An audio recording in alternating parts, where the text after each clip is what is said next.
Hopefully nobody's craving French fries too badly after that. And hopefully someday it takes longer than 60 seconds to tell the story of my life. But until then, I think they did a pretty good job. And it's a true story. I grew up on a farm. I grew up baling hay and milking cows, doing the work that you do when you live on a farm. I don't know if any of you have grown up on a farm, but one of the truisms of being a kid on a farm and doing that work is that you do anything you have to get out of doing it. And for me, it was always about sports. The excuse was always that I had a baseball game to go to, or I had to go to swim practice, or go run around with my friends playing soccer. And these activities that I did, these sports that I pursued when I was a kid, were the way that I defined myself as a young Canadian growing up.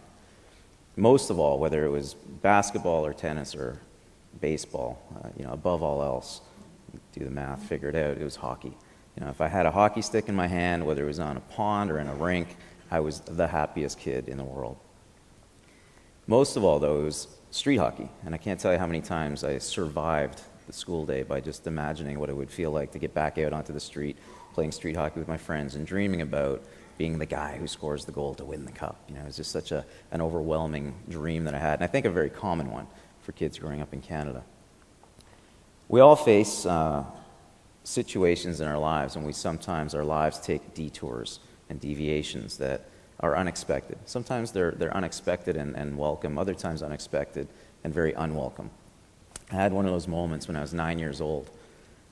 I had a childhood cancer when I was a year old and walked away from it. I had experimental radiation therapy, experimental chemotherapy at that age when I was 1. It was back in the 70s when they really were just starting to try to figure things out. And so they cured my cancer, they saved my life. And what we didn't know at the time is they also burned my spine with the radiation therapy. So like I said, I walked away at a year old, grew up playing sports, chasing these dreams. And then at 9 years old, one of those burns blistered and burst and caused a spinal cord injury. And so at 9, I was checked into a hospital, and they spent a year trying to figure out what was going on. And back then, there weren't the same kind of diagnostics that there are today, so I didn't have an MRI. And we spent a year trying to figure things out. It was an incredibly difficult time, mostly for my parents. I mean, as a 9-year-old kid, it was just kind of one of those things. It didn't dawn on me what was happening. But leaving the hospital, the reality was that I had to use a wheelchair for everything that I did.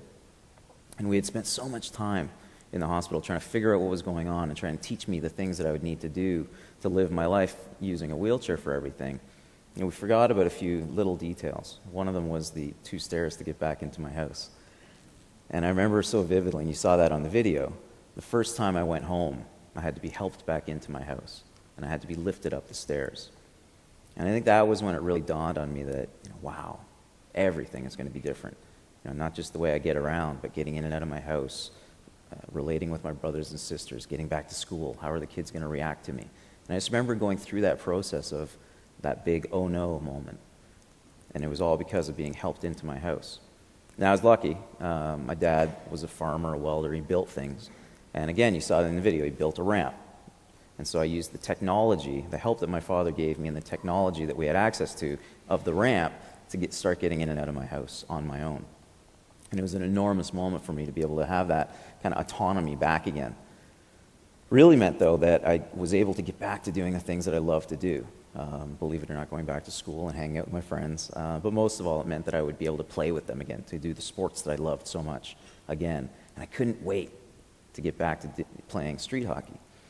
I remember that so vividly the first time that I went out and played street hockey again. I had a hockey stick in one hand and a wheelchair in the other. And wasn't scoring too many goals. None, actually. And I quickly realized that it wasn't going to be the same playing street hockey either. And I was so disappointed and devastated that this game that I loved was not going to be available to me anymore. And so I was extremely lucky again. I had a bunch of brothers who really cared about me. I had some friends who wanted to make sure that I could play with them. And even at 9 or 10 years old, we realized that we needed to work together to solve this problem. So we did that. We got together and we talked about how we were going to change the game that we played so that I could keep participating. And what we decided to do was to take a net and stick it in the middle of the street and take a stool and stick it in the middle of the net. And I would sit on the stool and play goalie. we got some funny looks because you'd hear one kid would yell "car" and drag the net out of the way. Another kid would drag me out of the way.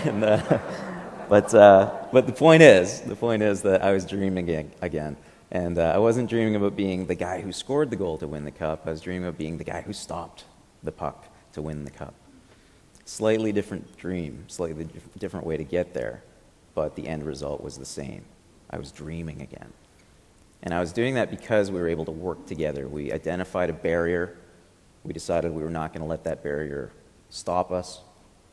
And we worked together to decide how we were going to get over that barrier.